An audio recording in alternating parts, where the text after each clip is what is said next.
these limits at infinity have implication for sequences as well. Now here's a geometric sequence, 1/2 to the n.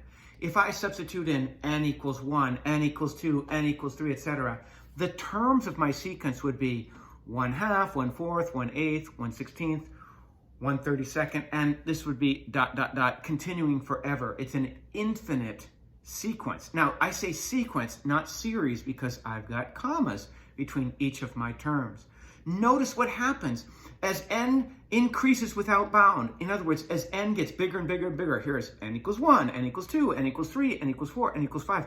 Look what happens to our terms. We went from 1/2 all the way down to 1/32.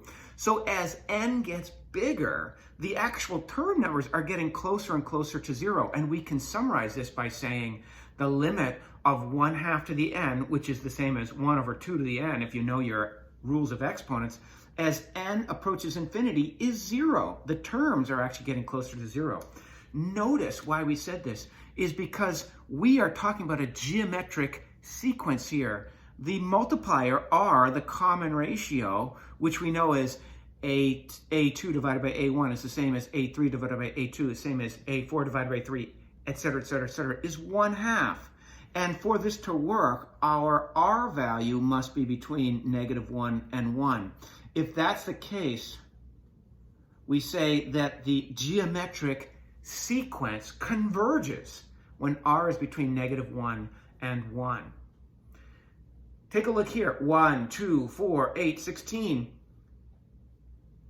The r value is 2. So r is 2. It's not within this tight range here. So we say that the sequence diverges. It's not going to converge onto one single number. And here, -1 divided by 1 is the same as 1 divided by -1. R is -1. Again, it's not in this tight range here. So we say that the sequence diverges. We only have a converging geometric sequence when our common ratio is between -1 and 1. So be sure to check that. The point with these limits of a sequence is as n gets bigger and bigger and bigger, if the sequence converges, then the same rules that governed our rational functions in terms of horizontal asymptotes will govern our sequences. For example, find the limit of each sequence. Assume n begins with 1. And so what we're doing here is we're finding, if this is a to the n, we're finding the limit as n goes to infinity of this function. I'm sorry, it's not a function, this sequence. And now I just look and say, well, this is to the first power, this is the first power, top heavy, bottom heavy are equal. They're equal, go to lead coefficients, 2/1, or simply 2. This sequence is converging to a term of 2. What does this mean? Look, if I put in a 1 for n, 2 times 1 plus 1 is 3. 1 plus 4 is 5. My a1, my first term, is 3/5. That's nowhere near 2, I know.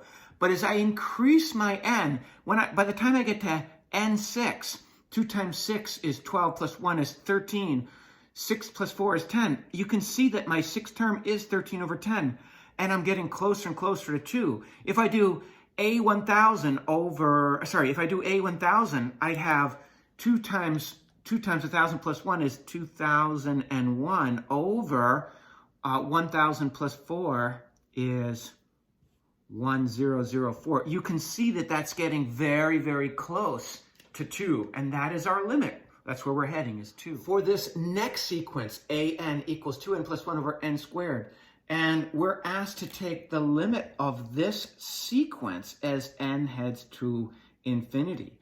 Now, I look at this and I say, well, this is 2n to the first over n squared. It's bottom heavy. Therefore, the limit is 0. That's where the terms are heading, to 0, as n gets increasing. If I write out the sequence here, a1 through a6, I get 3/5, 5/8, 7/13, 9/20, etc., etc., all the way to a6 is 13/40. We went from 0.6 or 3/5 to 13/40. We're heading towards 0. Again, let's pick an extreme n like 1,000. That would be 2 times 1,000 plus 1, again, is 2,001, divided by 1,000 squared is 1,000,000 plus 4.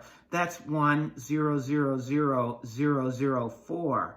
you can see that that's very small. If I give you that much money, you'd be very disappointed. It's not much at all. It's heading towards zero. The terms are actually headed towards zero as n gets extreme. With this last one, if we take the limit of this as n goes to infinity of this, sorry, that shouldn't be an equal sign there. This is equal to, well, top heavy, bottom heavy are equal. These are equal. Go to the lead coefficients. 2/4 is 1/2.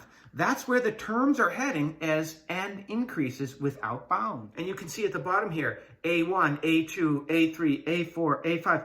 By the time I get to A5, that's 2, 5 squared plus 1 over 4 times 5 squared. I'm close to 73 over 144. It's very close to 0.5, and that's where I'm headed, eventually to 0.5 or 1/2.